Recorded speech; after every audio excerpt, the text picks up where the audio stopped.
had a question about if you've given God authority over your life and you've been praying for something and doing everything that is in your power to make it happen, and it's not, at what point can you say, okay, this is not God's will, and at what point should you just continue trying? That's a good question. And I think the answer to that is you never really want to say, if this is not God's will, if what you are seeking and praying for is for His glory. That's the question. I don't know what the specific thing is you're thinking of, but when you're, for example, let's take, you're praying for somebody to come to salvation.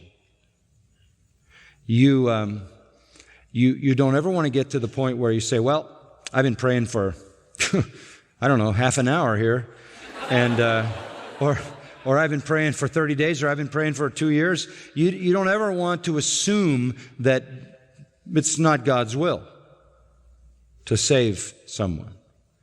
That's presumptuous. You can assume, however, that it's not yet God's time. I think the thing that has to cover your prayer at all times is, God, if this is your will, do this. And you pray, and you keep praying, and you keep praying, and sometimes you pray for a long time, many years, decades.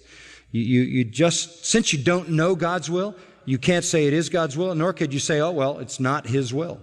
I had a very prominent preacher say to me, somebody you would all know, say to me, I have a child that's not elect. I said, what? What do you mean you have a child that's not elect? I have a child that's not elect. I said, well, why would you say that? Well, because this child has not come to Christ, and it's been a long time. And the direction of the life of this child is opposite. I was very surprised by that. By the way, that particular child is now in Christ and serving alongside that father.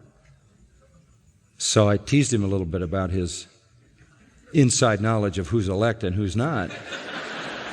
You just don't want to get to the point where you decide that God's going to act in your time, or you're going to think it's not His will. So depending on what it is, if you're praying for God's will in a certain situation, keep praying. God hears you just because you're faithful.